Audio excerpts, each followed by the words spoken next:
All right, everybody. It is your maybe not favorite top two host, Jay, back from Thailand, and special guest today.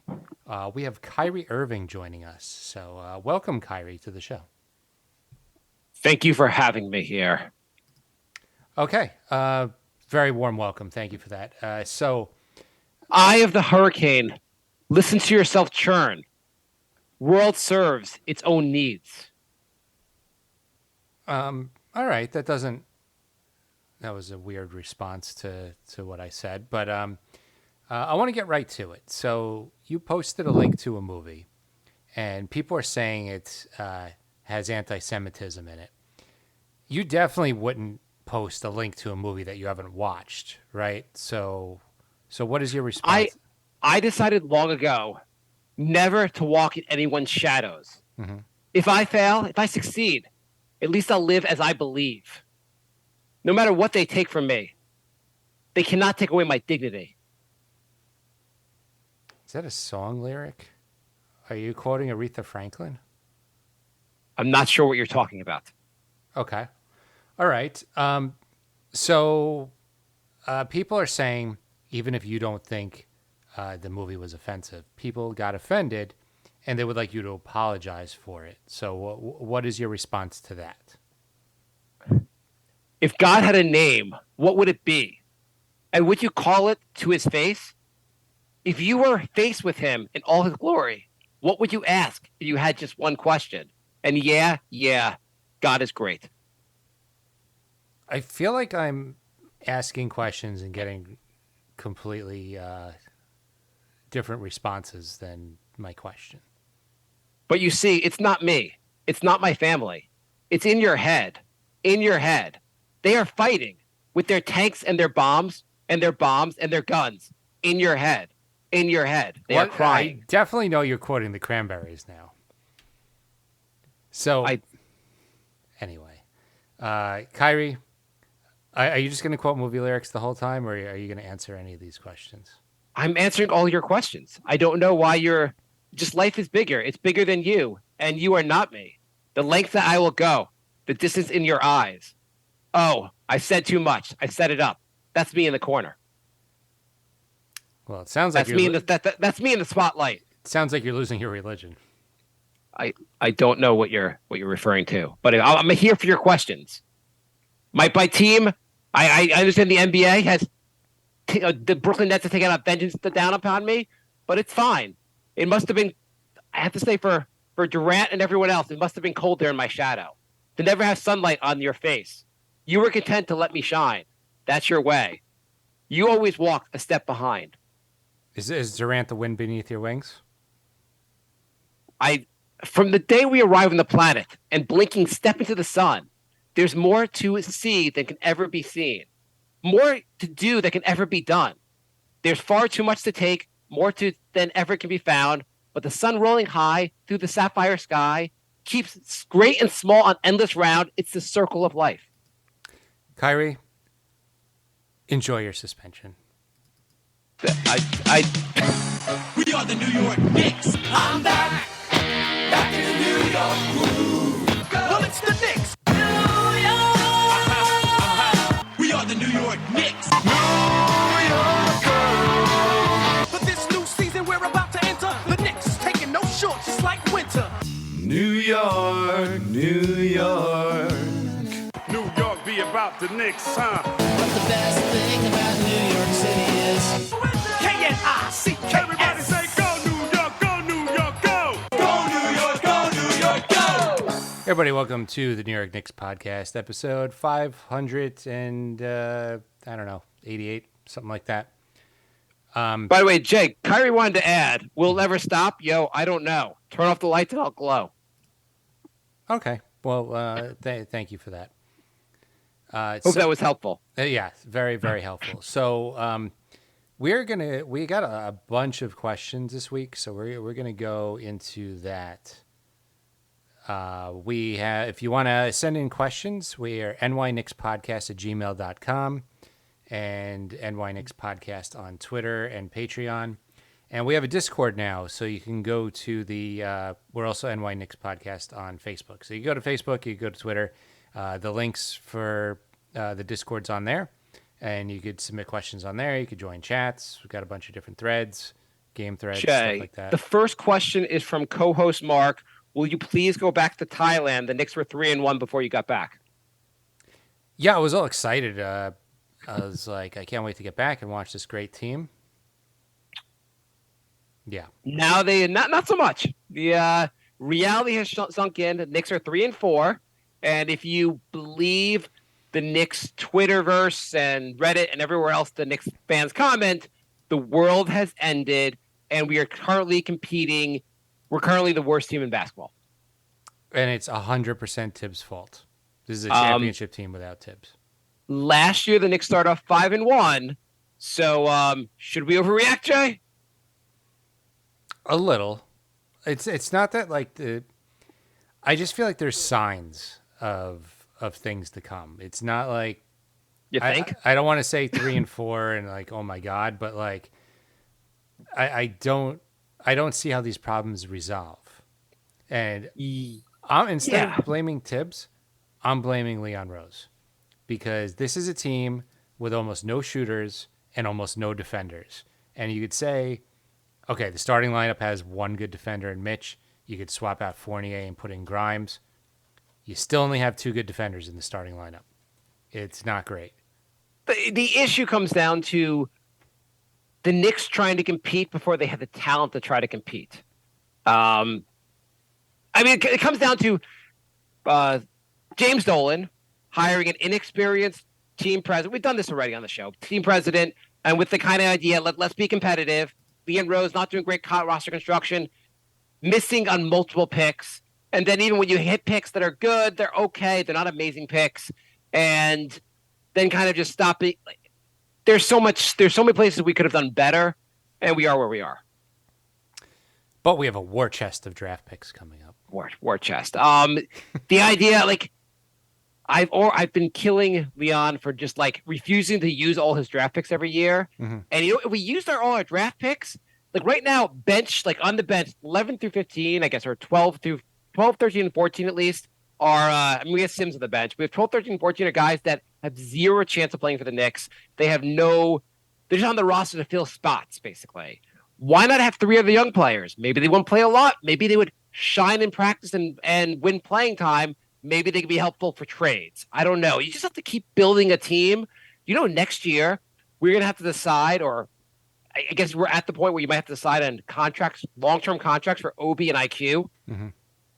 Like, it'd be nice not to be stuck in this position where you're like, do we need to overpay these guys? And why do we need to overpay these guys? And why don't we have more young guys on the roster? And the roster needs more. It does. There's a lot wrong with the roster. I mean, there is. Speaking of my overreactions, before Jay came back on the show, I overreacted and said Randall was playing well this year. Mm-hmm. I was complimenting him. I also said Jalen Brunson was the guy, the greatest point guard we've ever. I went over the top about Jalen Brunson, who I really like still, but I probably went over the top a little much. I also killed Obi for being like just looking kind of like he couldn't do a lot in the first couple games. Now he's looking a lot better. There are a lot of overreactions from our show, or me. I mean, it's been a long off season, so every game is amplified until we kind of get a bunch of games under our belt. Yeah. Well, let's do some questions, and we'll go more into the games. Okay. So on Instagram, LostDude0451 writes, in an alternative reality, who would have had more success in New York? Prime LeBron James signing with New York instead of Miami, or Steph Curry drafted by the Knicks? I guess this is a fun topic, not so relevant for current events, but what do you think? I think this is an easy answer. LeBron James signing in 2010, I'm assuming, right, or 2000 when Amari would came here, or Steph Curry being drafted with the number 6 pick. Yeah, I think LeBron. I don't think it's close. You don't think it's close? No, only because the Knicks aren't great at developing. Steph Curry had kind of injury-plagued first couple of years. Mm-hmm. Obviously, he's amazing, but also the system let him be amazing. And I feel like the Knicks are more rich. I feel like the Knicks would have blown his development somehow. Like he'd still be a great. Yeah. I mean, it's hard to completely blow an all-time great player's development, but LeBron was already like LeBron when he would have gotten here. So the Knicks would have just said, "Do what you want." Andrew said Curry would have been traded to make space for LeBron, Yeah, exactly. and then LeBron wouldn't have come. I mean, yeah, I think the Knicks would have screwed up something with Steph. Like we were like, "Wow, I can't believe the Knicks traded away Steph Curry, future like a Hall of Famer." Yeah, Like whereas you never would have traded away LeBron. true. Just because Steph was like a little more injury plagued the first couple of years, where LeBron was immediately like, "You're like this guy's amazing." Next question. On Facebook, Jan writes, "I know everyone is going to overreact to this loss, and I think he's talking about the Hawks loss, which was goddamn awful. It's an awful loss, and it feels awful as a fan. I think a lot of us thought going into the season that getting a legit point guard would help this team's offense run smoother and make RJ and Randall more efficient. Mm-hmm. So, do you think it's the players or the system? Do you feel like the team is cohesive and was assembled with Tibbs' system in mind?" So, I don't think it is Brunson. I think it is the players. You don't think it's Brunson? You mean you don't think it's Tibbs? I don't think it's Sorry. Tibbs. I mean, Tibbs isn't making these guys shoot 20% from the 3-point line. Tibbs doesn't really have a dynamic offense. He is trying to get the guys who can run faster. But you're right. You're limited by the players you have. Yeah, it's not like these guys were. I don't think in a different system they're all of a sudden gonna shoot amazing. I think that's just who they are. Like if the Knicks had signed DeJounte, if the Knicks had made a trade for DeJounte Murray, he'd probably be awesome here. If the Knicks had brought in Donovan Mitchell, he'd probably be awesome here. Yeah, but I don't think RJ's all of a sudden shooting 40% from three again. Right. They would the problem with playing RJ and Randall together, if they're both not shooting well, you have two very inefficient, high volume players. It's not a great fit for on a winning offense. Yeah, agreed. They're both very when your two highest volume shooters are both poor shooters, it's not a recipe for winning. Right, and they've both been particularly bad. Though RJ's hit a couple more, a little better the last couple games, but generally speaking, they've both been really bad from the outside. Yeah. And so like last night, the Hawks switched to a zone, and the Knicks were like, "What is this? I've never seen a zone before. Right. How do we defeat this?" Like, hey, you can like run the floor, you could like shoot from the outside. I'm sorry, it doesn't compute. I've never seen this. Why is this guy allowed to just stand in a zone and not cover a player? It seemed like they were trying to just swing the ball around, but yeah, in a zone, you need to penetrate to make the defense collapse a little bit, and then kick it out and pass it around. They skip that first step.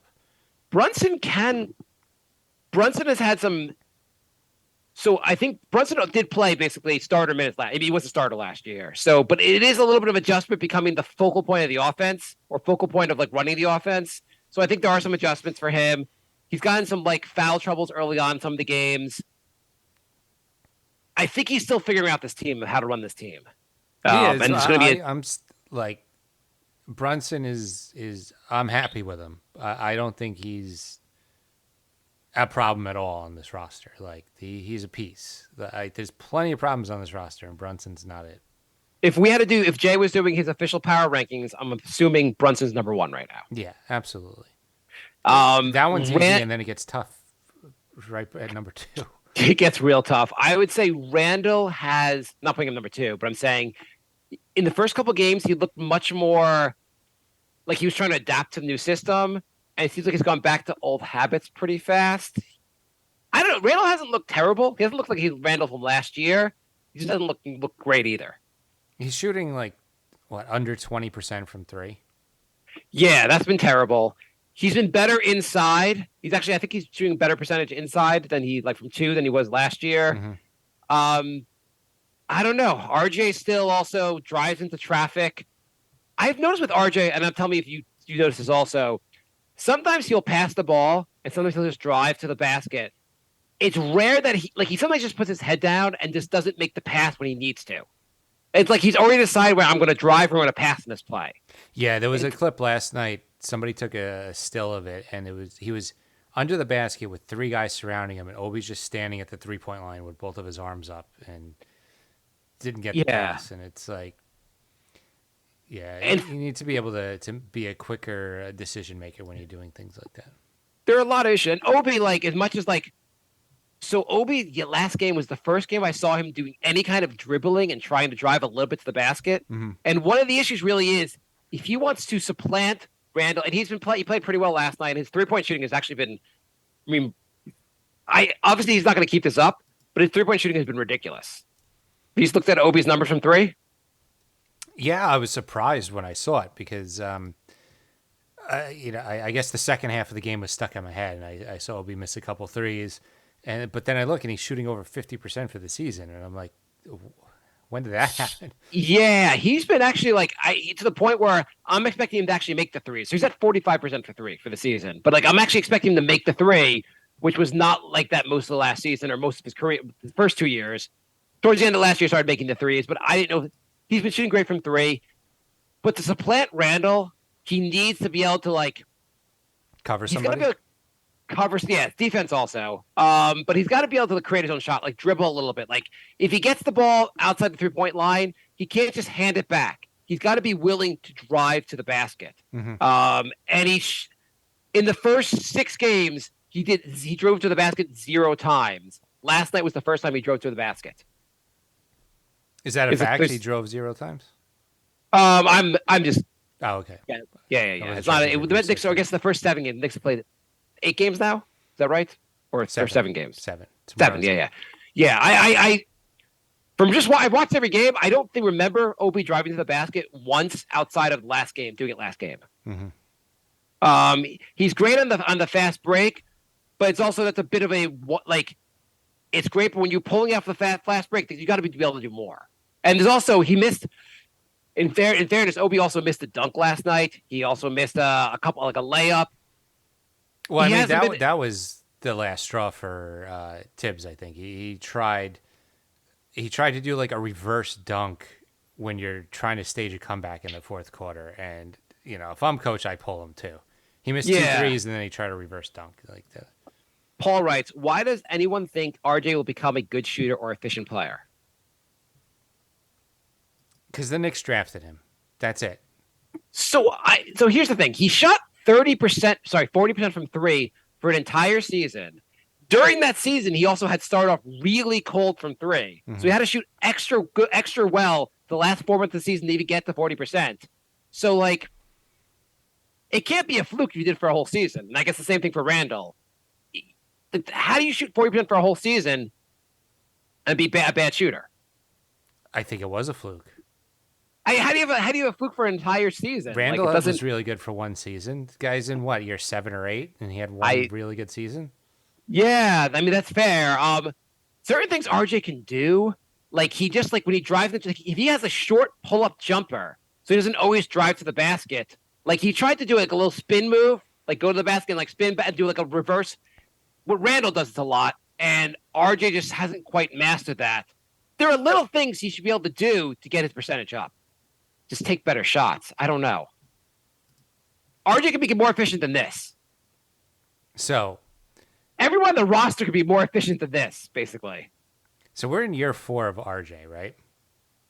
Yes. So year 1, he averaged 14, 5, and 2.5 on 40, 32, and 61% shooting. All right. We're now in year 4. He's averaging. It's 7 games, Jay. But go on. You want to do year 3? I mean, we could do year 3. Okay, so I get it. Year 2. Do year 2. He shot 40% from 3. Yeah, but now we're 2 years removed from that. Right. You know what? RJ has to figure out what shots are easier for him and take more of those. He's got to be better with shot selection. Like the 3-point shooting could be, he can't shoot a ton from 3. He shoots more corner threes, but he's got to do more around the basket. He does. And figure out how to not to be always going in traffic. He could be more efficient. I mean, IQ. I like so much of what IQ is doing this year, but he's shooting the same crappy percentage. And I also love when people talk about like, well, IQ, what about true shooting percentage? Okay, if your field goal percentage sucks and your effective field goal percentage sucks, I'm glad we're going to a third stat. But most players who are good can shoot at least 40% from the field. Like, it's not ridiculous to say you got to shoot over 40% from the field. Yeah, that's not even good. Yeah, like you're ripping on Has RJ shot below 40% from the field? Even though IQ's true shooting percentage has been higher, has RJ, who's super inefficient, has he shot below 40% in his entire career? First year 40.2, third year 40.8, this year 40.7. So no, and he's super inefficient. Randall, has he been below 40%? No, either. Most good players, and these guys aren't even amazing players, but most players are not below 40%. So IQ, first of all, I'd like IQ starting over Fournier right now because Fournier's been garbage. But it's really hard if the guy, like, I feel for Tibbs in the sense of, like, you're trying to win and you're getting all this crap, and the guys just aren't shooting well on the floor. Right. Yeah, I mean, RJ is, Quigley has never shot above 40%. Yeah. It's just, yeah. We're at year 3, and he's not shot above 40%. He's got to get there to be a better play. Like, you just, like, what is the NBA? Like, I mean, a lot of it, like, is just every game, both teams are going to get a lot of shots, and the percentage you make, basically, are going to determine to a large extent who's going to win. Obviously, you can take more shots, there's turnovers, everything else. But you got to put the ball in the goddamn basket. Paul writes, I'm very happy to see the Nets are a mess. Wait, hang on. Oh, sorry. I'm very happy to see the Nets a mess, and I certainly want to see Kyrie punished for his latest crap. But if we had Durant, Kyrie, and all of it on the Knicks, would you be willing to blow it up, or would you keep it going with these guys in hopes of success? So the latest news on Kyrie is he promoted on his Twitter a documentary that had anti-Semitic tropes. He was confronted. He was questioned about this. He's basically refused to apologize. Has just said more weird stuff.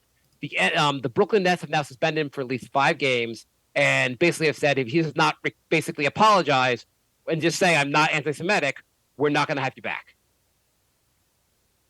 The Brooklyn Nets they have Ben Simmons, who still seems to be scared to shoot, but he's willing to play on the floor. And they've also now fired Steve Nash and replaced him with a coach, while a very good coach, who was fired or suspended by the Boston Celtics for sexual harassment or an inappropriate relationship with a yeah. What the hell's wrong with the Nets? At least they took a stand finally. Like, I feel like they gave Kyrie every chance too. If they say, what I read before was that they said Kyrie has to basically, like, say in no unequivocal terms, I am not an anti-Semitic, and he's got to basically apologize.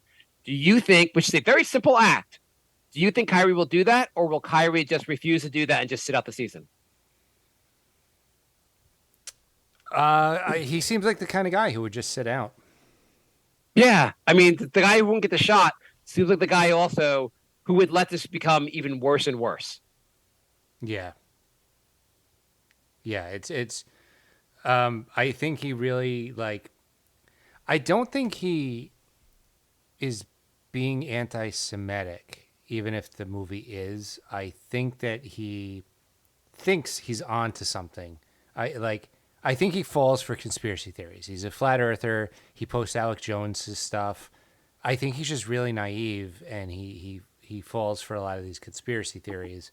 And but this, honestly, I mean, in fairness, this is a conspiracy theory that involves basically anti-Semitic basic tropes about the Jews. I honestly, I don't even know what it is. Let's we don't even need to get into it, but basically, like, the big point people are making is that the way it depicts Jews are basically what led the Jewish people to basically like it was why the Holocaust happened. You let tropes go on, people start telling negative things about the Jewish people, and eventually we have Germany in the 1930s and 40s.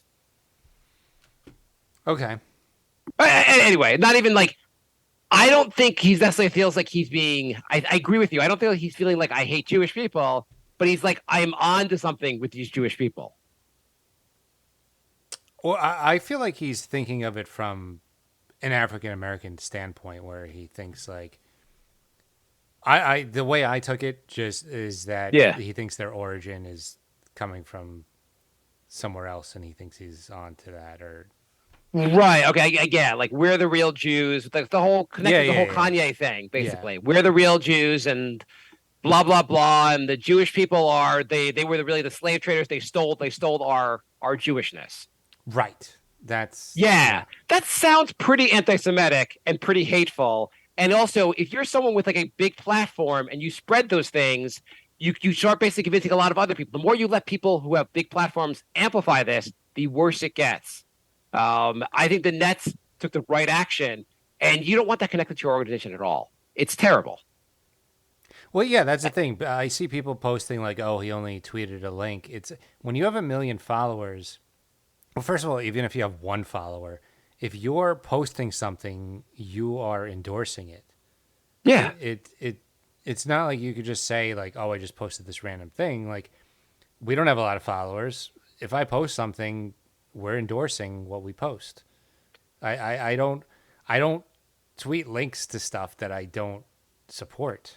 His explanation was really weird why he posted it also. It was some bizarre search he did, and like he hasn't even been clear whether he watched it. But it's all part of this whole also conspiracy mindset that's been festering in the U.S. It probably festers a lot of places, and that's amplified by social media, where people just like no one wants to hear facts anymore, or they believe there are alternative facts, basically that people just aren't telling them. There was a whole thing with, and let's go back to the sports in a second. But I heard an interview with Kanye where he said, "I don't think schools should teach history anymore because history is told by the winners." And so we're not really learning the real history. So let's take history out of school. I mean, all of that is right except for taking history out of school. It's fucking insane to not want to like. Obviously, history is told by the winners, but to like just say all history is just fake, so we need to get rid of it, and you can just do your own research on YouTube to figure out history. It's just it's insane. We live in a society where we cannot agree on any shared facts anymore. It's just fucking insane. It is. It is. Anyway, let's get back to talking about just make fun of the Nets, Jay. I mean, This guy's kind of serious. I was thinking like this stuff is kind of like everything. I know he didn't think it's so serious, but it builds, and I think it's very serious. yeah. But the Nets. If you're the Nets, do you break it? What do you do? Besides the suspension, like what do you do with this team? You have to try and trade Kyrie. It's so toxic at this point. He's mad that he got suspended now. There's no way he's not mad about that. He's on a 1-year deal, and no one's going to trade for him. Probably No not. one's going to trade. No one wants the PR hit to take him on your team because like, why would you trade for him? You're like, well, he's a PR nightmare. Yeah. He's been completely a disaster in Brooklyn. Yes, he's a very good player, and we add a very good player that would make us a better team. But you know what? He's playing with Kevin Durant right now as the dumpster fire. Why would I want to add this to our team?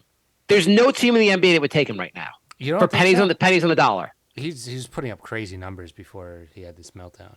I don't think it matters though. I don't think you're like also the Nets are putting up crazy numbers. The Nets aren't winning games.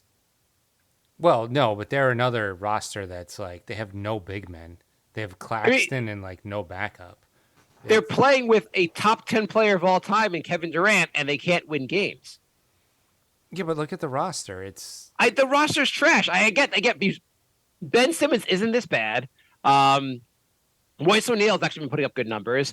Yeah, the roster's not a good roster, but is part of the reason Kyrie in some ways is to blame for part of this roster. I don't Kyrie and Durant collectively have helped build a shitty roster. I know they're not the team GM, but like every machination they forcing them to sign DeAndre Jordan did not work out. Whatever, the team sucks. Like I do. If you're the Nets, if anything, maybe you go and like just go, Kyrie, we're fine with you just being done. Just leave. We'll pay you the rest of the way. We're suspending 5 games. They might. The suspension's indefinite, so they might just do that. And then you say, you know what, Durant, you're right. You're not toxic. Sorry, but this is not going to work. Let's start the rebuild now. We can get a lot for Kevin Durant. Let's do this. Because I feel like, where are you going with this? I don't see that. Do you see any situation where this turns around and the Nets end up like going far in the playoffs this year? No, I mean, Simmons is already in and out of the lineup with injuries. The Kyrie thing is I think done. At this point, like, I think you have to blow it up. Really. If I was a Knicks, if it was this the Knicks and I was in and this was our situation, I would say you have to blow it up. The problem I is feel they like traded all their draft picks for Harden. Right, but you can get a lot of draft picks for Kevin Durant. Yeah. Though, in fairness, Kevin Durant's going to say, "I don't want to go to a bad team," but maybe How many draft picks are you getting for Durant? He's still one of the best players in the league, but he's 34. The problem is like, so OKC has a lot of. I keep turning back to OKC. They have a lot of draft picks, but will Kevin Durant go to OKC? And if OKC will say, "I know he's under contract, but I don't believe he'll come here and play, so we're just not willing to make the trade." So then, like a Golden State, maybe you can convince them and get Moody, get Wiseman, and get whatever draft picks they have. You could do that. You could trade him to. By the way, I love the players, the people on Twitter who are saying they feel bad for Durant. He was on a team with Curry and Clay and chose to leave. Like, he could have had 2 more championships by now. Right. He chose to leave. He chose to team with Kyrie. He has not spoken up yet about Kyrie at all. He asked for a trade when the team wanted to get rid of Kyrie. I don't feel bad for him at all. Like he's made his own bed here. He also like all Durant is doing is making LeBron's legacy look better and better. Yeah. People are like, because like LeBron got so much shit for so many years, and now everyone's like, as much of a mess the Lakers are, like he's still had a better run overall than Durant has had. Of course. But yeah, I think I would blow this. I think I would blow this up if I was them. All right. Question. Next question, and we'll go a little fast with the questions. Josh writes: the Knicks are 3-4, losing games to teams seeded 4-1, 2-4. Why are Knicks fans already sacking Tibbs and Rose, attaching picks to trade Fournier and Randall, and generally tanking the season? Why can't they just relax? That is not the way we do it over in New York. Right. The Knicks are playing Philly on Friday. Philly is without Harden's injured for a month. I think they believe they're out without Embiid. Very winnable game. They win this game, you're at 4-4. I think the fear is that a lot of the problems will get exacerbated and get worse and worse. But Grimes is back. He was at least healthy enough to play a few minutes last night. The ship could right itself really fast. I think the problem is with getting Brunson and Hart, and you figured like RJ and IQ would develop more. I think people talked themselves into this team being really good. And like 3 months ago, everyone was like, okay, it's going to be a borderline 500 team, play-in tournament. But I think sometime over the summer, collectively, the Knicks fans talked themselves into this being a surprising, really good team. And now that they're a 500 team, they're getting mad. They look really good in preseason as well. That helped. And people got super excited about Brunson. And I don't know. We overreact as a fan base. That's all the fandom is. It's also the bigger issue also is, even if the Knicks end up playing pretty well, a lot of these issues turn around. What are we, a 7th seed? If at best, 44, 45 wins. How do we get to 50 and above? No idea. Yeah. All right. Next question. Based Knicks fan writes: is it time to fire Tibbs? Is it time for the fire Tibbs movement? He's too stubborn in making in-game adjustments. Do you think how much, like, if the Knicks Twitter world had the coach they wanted, how much were these amazing adjustments? How big of a difference would they make? 1 to 2 games a season. I mean, yeah, he let the run go on too long. He didn't make any changes. On the other hand, what changes are you making? Because you're substituting like poor defenders for poor defenders and bad shooters for bad shooters. Like, I know people like the bench guys more. Are they that much better? I don't know. Yeah, no, it's. I mean, in fairness, Tibbs has been coaching for a long time, and I'm not doing the whole thing that he knows more than we do. But he sees these guys in practice. He's a lot of them. he has not seen enough from Obi to say like this guy has to play over Randall. He has not seen that he's giving IQ more and more run. I feel like it's not like IQ goes out there, dominates practice, dominates every time he plays, and we're like we can't figure out why he doesn't play him. It's not like we have a mini LeBron who's like just itching for playing time. All these guys were like they could be good if they play more minutes.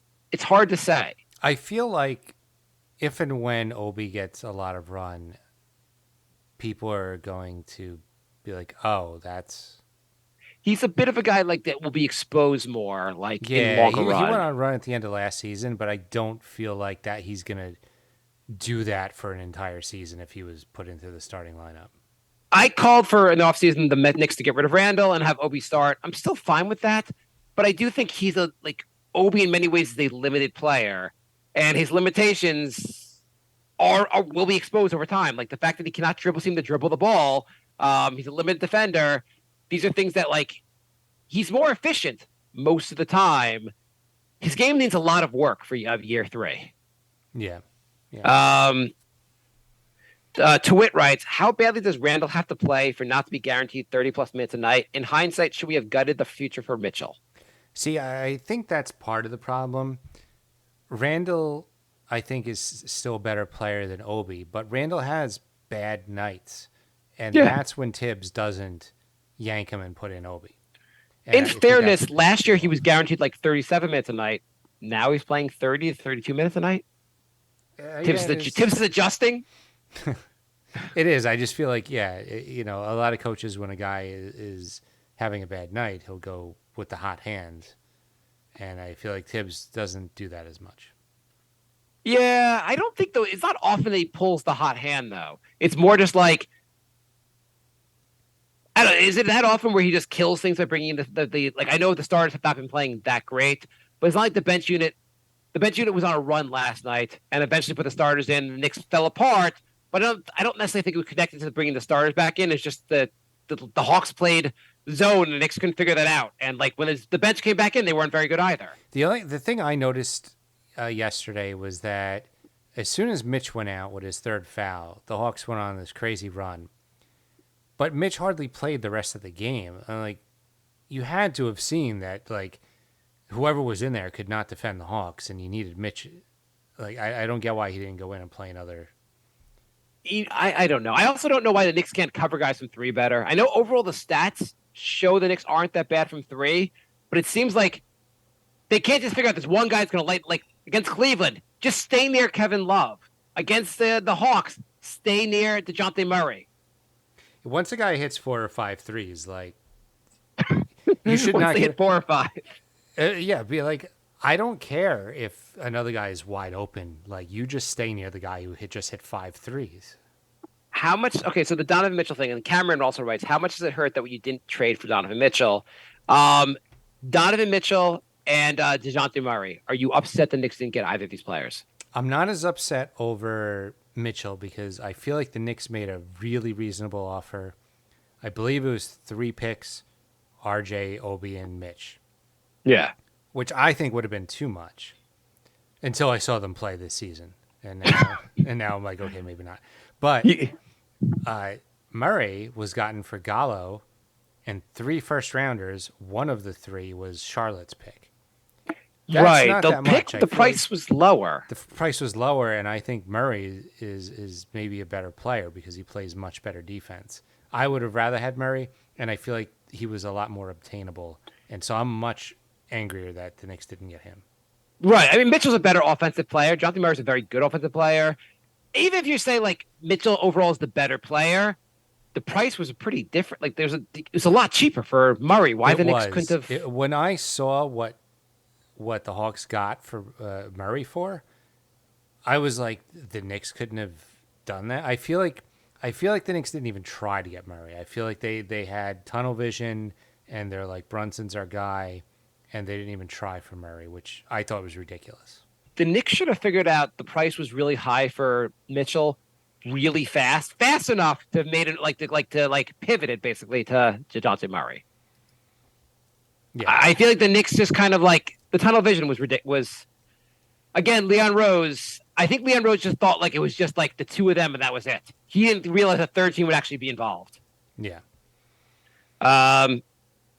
Q Har writes, one of the funniest bits of this show was Derrick Rose popping in for an interview a couple of years ago. Can we get a Kyrie interview? I don't know, Jay, do you like the Kyrie interview or no? I enjoyed it. Okay. I think that was it for. We have a couple emails. You want to do the quick emails? Yep. Not to make this whole show questions, but Well, that's fine. I mean, if that's what the listeners want, that's what they get. yeah, it's fine. Go. So Sam writes, "Hey guys, what's up? I'm writing this before the Cleveland game, so I don't know if he turned it around. But RJ is killing me with these slow starts, and you're not a rookie anymore. This is year 4. This kid from Indiana, Matherin, is already better than him. I think RJ's ceiling is Harrison Barnes without a mid-range or Evan Turner without defense. Also seeing Donovan Mitchell average 30 while RJ stinks it up and Grimes smiling on the bench is a total mindfuck and depressing."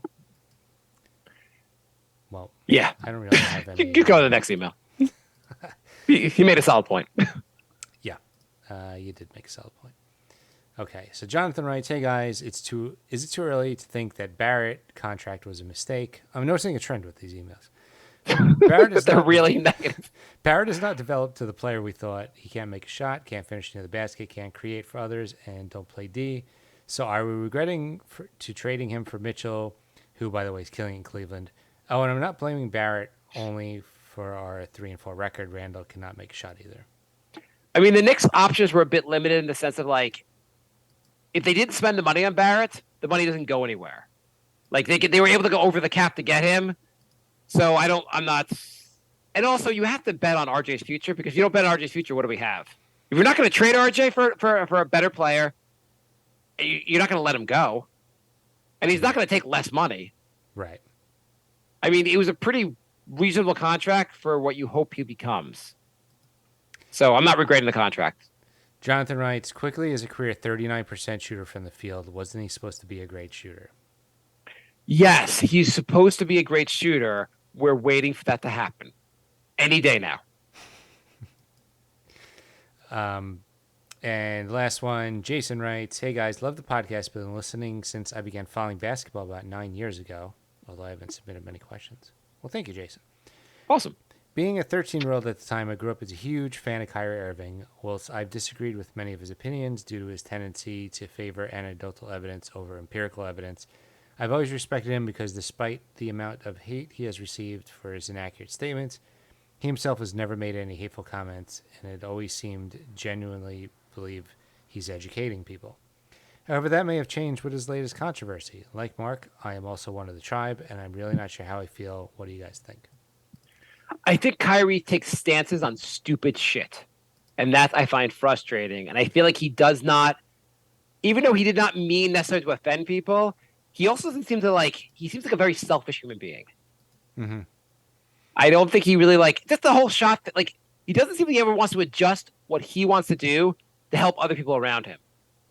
I also find it interesting that he says the dumbest shit, but he seems to think he's really smart.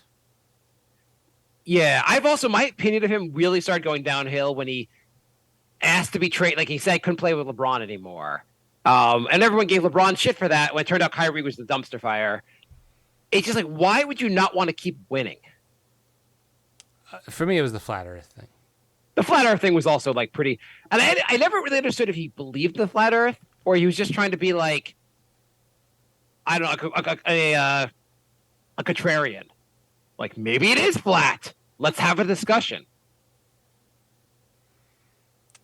He's like an intellectual who's a complete moron. And I know he's not a moron, but it just has this the dumbest intellectual possible kind of view on stuff. I mean, anybody who thinks the Earth is flat isn't the most intelligent person. Well, I'm just saying, maybe Joe Biden's actually a lizard. Why don't we just have the discussion? You don't want to have the discussion. I can't believe you don't have discussion. Maybe Trump was killed many years ago and now he's a robot. I can't believe you want to have discussion about Trump being a robot. You're well, these aren't real discussions. Could you just please stop doing this? Anyway, Jay, so I'm going to play a game with you. You want to play a game? Yeah. Okay, I'm a team stat game about the Knicks. I'm going to ask you. I'm going to pick a stat. Was that I'm all gonna the ask you- questions? Yeah, that was a lot of questions. Oh, Do you want to spend the next 20 minutes on questions? Well, we didn't do Twitter either. Did we not do Twitter? No. No, I thought I did Twitter. I thought I did Twitter. I did. Did I not do Twitter? You did? I don't know. I thought you were reading Facebook the whole time. I think I moved. I moved on to Twitter. Okay. I took pictures of the questions and I grouped them all together. I don't know when I switched over to Twitter. If I did not, I think I got everything. You don't think I got everything? Okay, let me look back real quick, Jay. This will be awesome for the show. Okay, so I'm going to go back and try to figure out if I've actually got all the Twitter questions. I know I took pictures of every screenshots, so I didn't have to look for the questions. Okay. Anyway, yeah, I did them all already. Okay. Good. So thank you for questioning me, Jay. Can't believe you. Now I bet next thing you're gonna do, Jay, that's how it starts. Kyrie questions whether his co-host does Twitter questions, then he questions the Earth's shape. Okay. So 3-point percentage.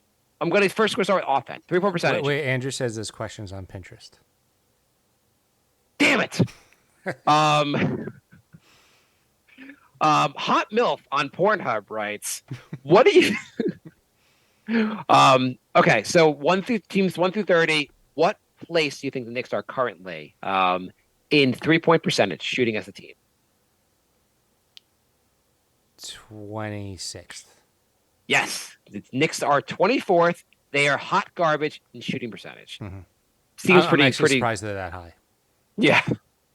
How about field goal percentage? How are they as a team in field goal percentage?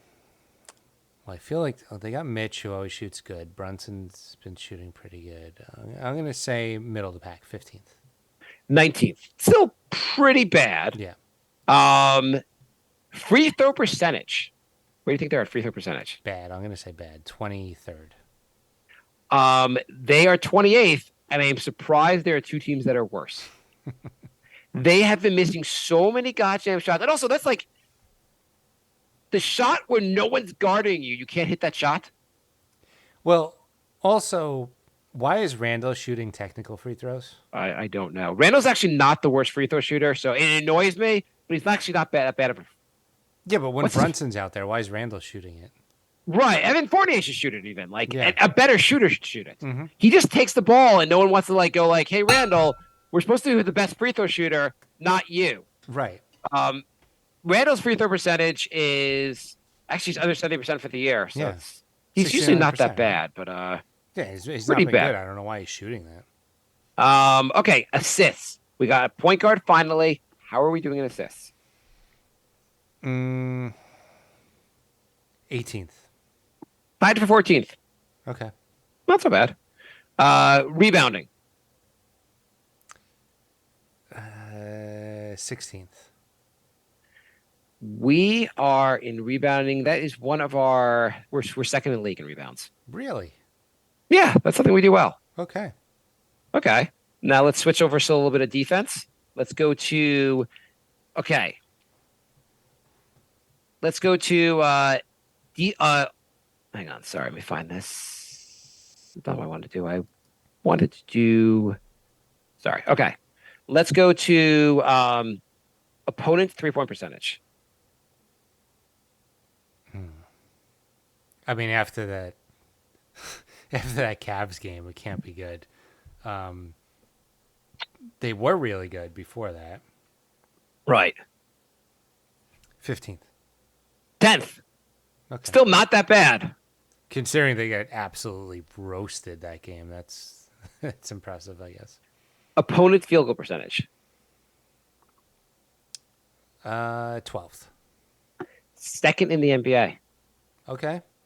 All right. You feel like that, the Knicks should be doing a little better if that's something you're doing well. Yeah, I mean, the defense is there. Opponent's defensive rebounding. 8th. 26th. Opponents are getting so many second chances against them. It's ridiculous. Well, there it is. The Knicks are really good on offensive rebounding, and that's why they're high in the league in rebounding, but they're getting crushed on the boards on defense. And then I wanted to do two others. And by the way, the as bad as the Knicks are at 3-point percent, like it seems like they're always giving up 3-point shots or makes. Do you know that before Tibbs got here, the Knicks were 28th and 28th the 2 years preceding Tibbs got here in 3-point percentage allowed. Mm-hmm.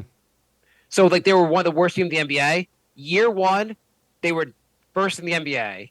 Last year they were sixth. Now they're 10th. In theory, Tibbs' method for like the guarding the line actually ends up working for the most part. Yeah.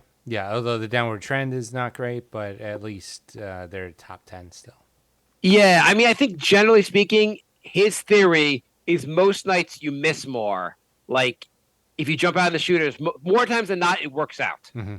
It's just and then okay, so last ones.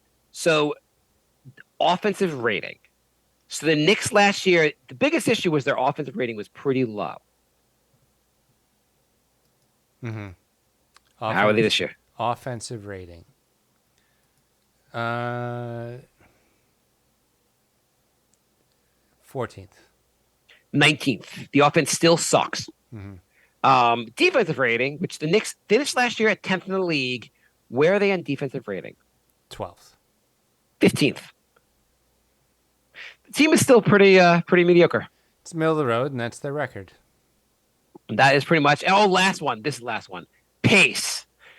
Tibbs said he wanted to move faster. Mm-hmm. The last 2 years, the Knicks have been near the bottom of the NBA in pace. Mm-hmm. I don't remember the last time the Knicks broke a sweat going down the court. Mm-hmm.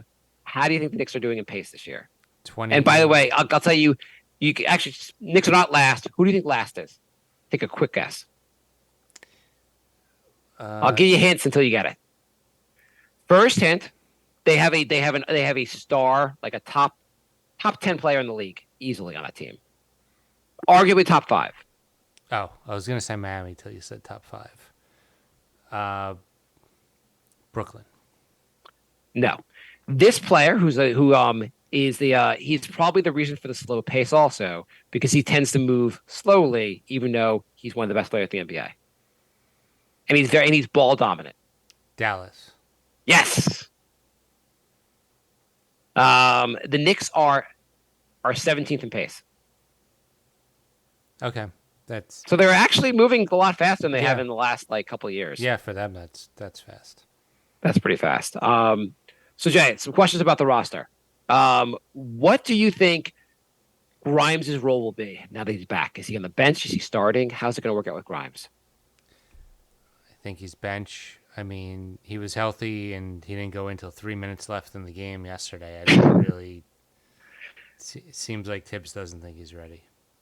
I mean, do you think basically he just got back? He's only been healthy for a short while, I assume. And so Tibbs, I think Tibbs said before the game, he wanted to give him a chance to get back in game shape. Though I guess playing the game would help you get back in game shape. But maybe let's assume a week from now he's back in game shape. What do you think the role will be? I think it comes down to how he's playing versus how Cam is playing, because that is where the minutes are going to be, I believe. One of those guys is going to get buried on the bench. So Cam, if you don't know, he was really amazing in game 1 and has basically been dumpster fire since. Yeah, I know. Have you noticed that Cam just sometimes just looks like he just throws shit up? Yeah.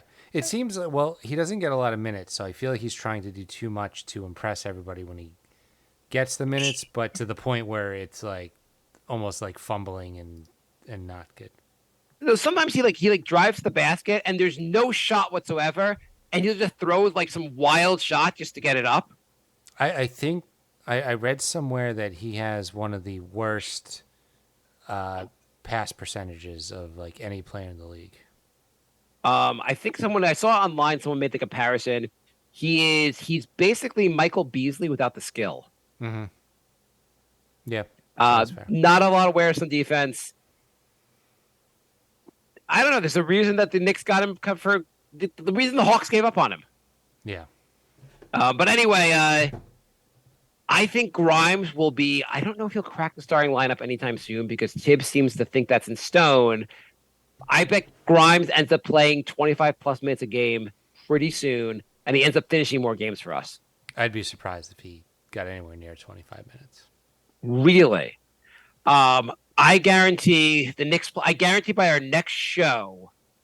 I think we're recording on Tuesday. Okay, I guarantee by the show, in the next week or so, he'll crack 25 minutes. Okay. Um, I'll bet you a Dogecoin. Okay, sounds good. Okay. What do you think happens to Cam? What do you think of what you've seen from Cam? Do you think Cam really has a role in this team going forward? No, I think he's going to get slowly phased out. Yeah. Especially with unless barring injury. Andrew What do you said think? Cam keeps playing to make himself look good rather than playing for the better of the team. I mean, in theory, you could argue this with anyone. If you gave Cam 30 minutes a night, he'd look a little bit better. Because I think there's also a little bit of what you said, like he's trying to look good because he has limited minutes. I don't know. Fournier's also sucked, and can't seem to get more minutes. It's tough because nobody is that much better than anybody else on this roster. Are Knicks fans overreacting about Fournier? Yes. He's not Why do you that say- bad. He has below average defense, but he's one of the best shooters on the team. So I think maybe he's not the best fit with the starting lineup because No. There's too many negative defenders in the starting lineup, and RJ was supposed to be a good defender, and he doesn't seem to be a very good defender. So I do think it makes sense to make Fournier come off the bench, but not because I think he sucks. I just don't think it's a great fit. There was and I forget the exact numbers, but there was a stats on and off for Fournier and IQ. And basically, when IQ plays, the Knicks are a positive. When Fournier plays, the Knicks are just a negative. IQ's outrating. Whatever you think of plus minus is so much better than Fournier's. I mean, they could play them the same minutes, just swap when they come in, and I think it would be a lot better for everybody.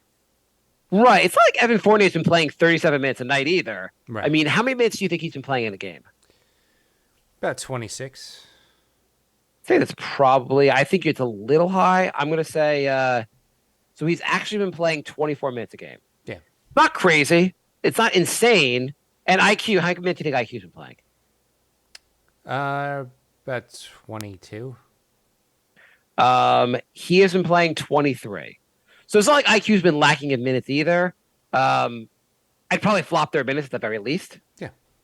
Would you put IQ until Grimes is ready? Would you put IQ into the starting lineup, or even despite him not being ready? Yeah. Yeah, I think that would be. IQ has been pretty good defensively. I was surprised because I think his rookie year he was not, but he seems to have improved in that aspect a lot. He's doing everything on the court well except putting the ball into the basket. Yeah. Yeah. I mean, that's a big thing. And Yeah, I think he would be playing 30 minutes plus a night if he just put the goddamn ball into the basket. Yeah, that's the problem. You're swapping out your best shooter for one of your worst shooters, but you're also swapping out one of your worst defenders for like a plus defender. So yeah, it's not an easy. if IQ could shoot even a league average, he would be starting, I think. Yes, yeah, I agree with that. What do you think is going to happen with the Randall Obi situation going forward? Nothing. I think Randall, I think, is going to play over 30 minutes a game.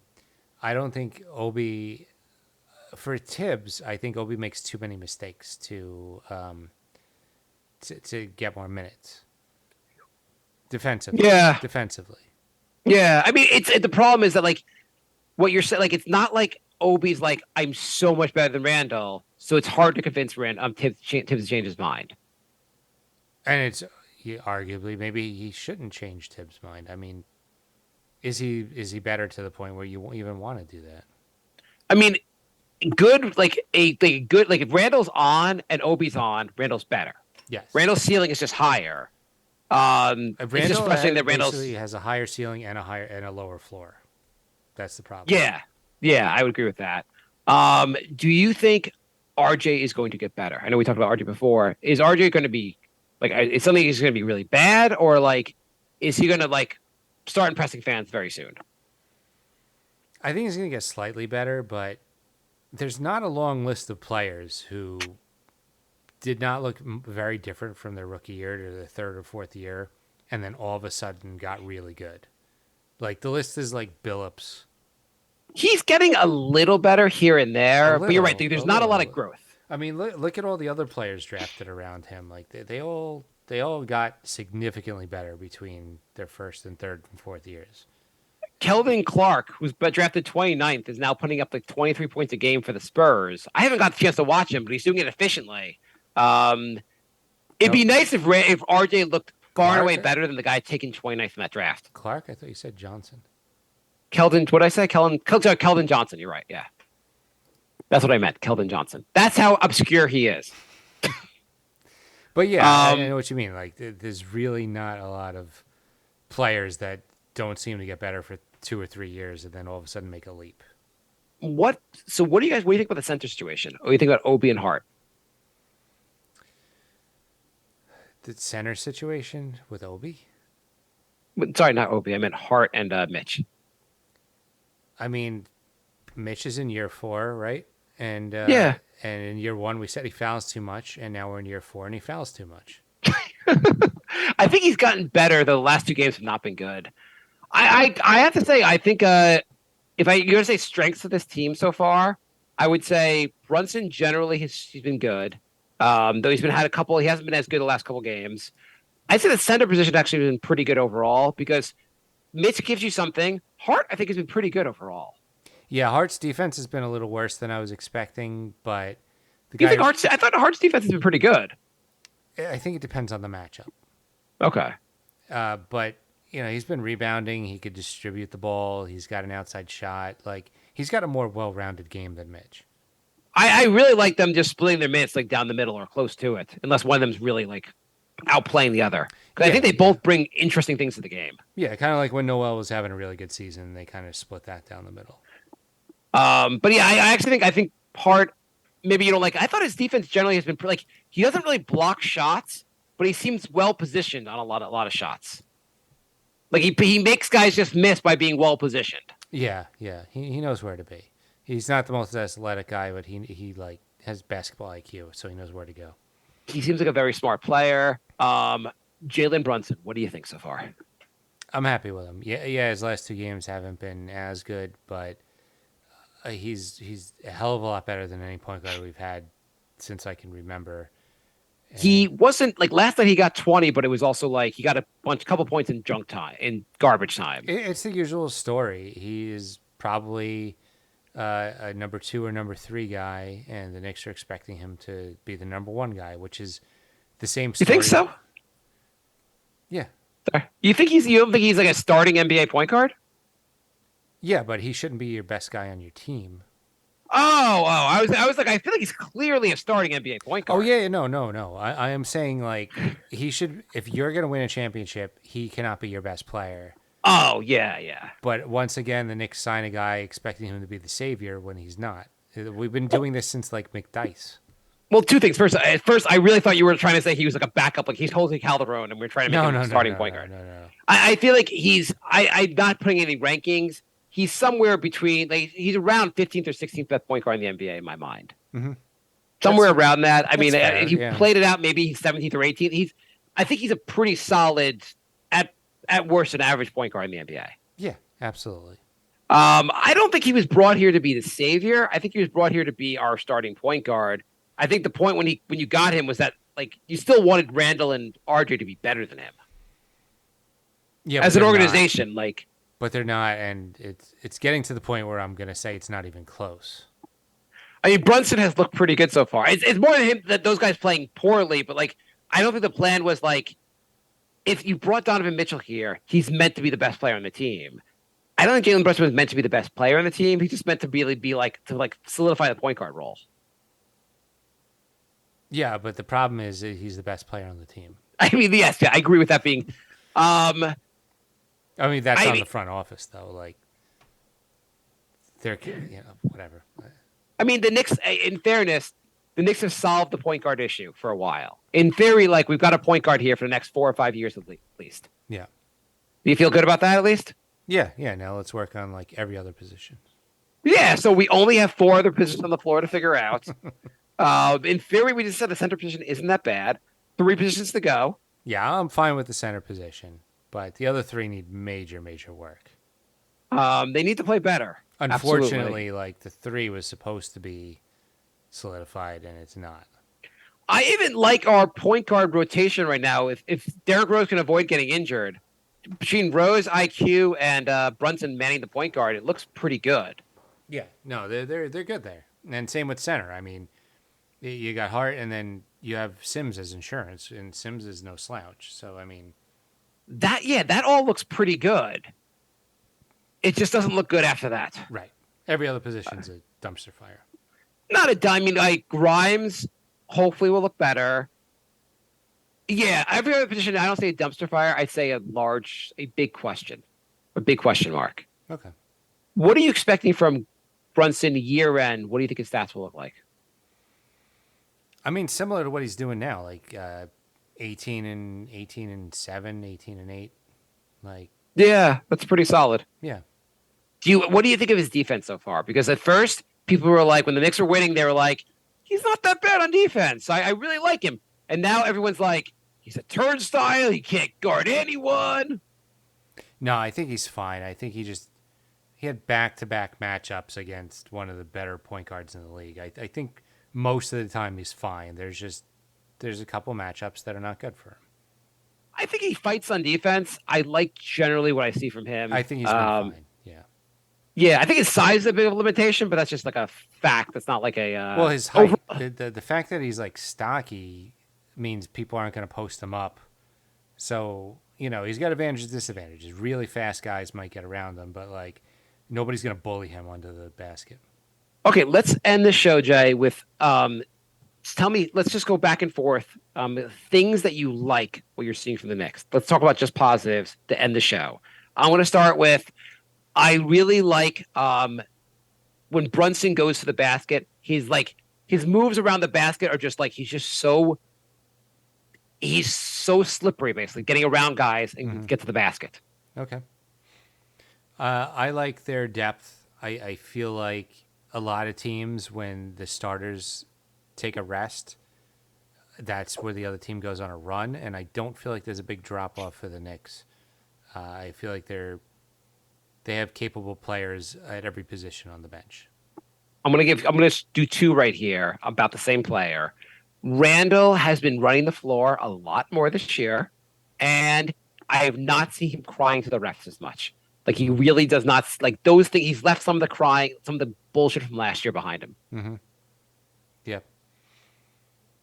I'm gonna say that it does seem like, even though IQ hasn't been shooting well, he seems to have good chemistry with a lot of the other players, and he's. I feel like his playmaking has gotten a lot better, and so that's keeping him on the court, and it's been a plus. Mitch has done a couple things this year where he shot the ball from more than a foot away from the basket. It's little things, but he's had I saw him have a little hook. He's doing little things that like it's slow, but there's some growth to his offensive game. It's true. His range is at least 3 to 4 feet out now. I mean, not that I wouldn't go to 5 feet, but yeah. I would say you can play the goodbye song whenever you give up. yeah. I think Hart's been good. He does a little bit of everything, and it's really nice to have a guy like that come off the bench. I'm going to say one last thing, and you can play the goodbye song. Every year, we always have a guy who doesn't get enough playing time, like a Frank Ntilikina, and fans go crazy about that, and they're so annoying on Twitter.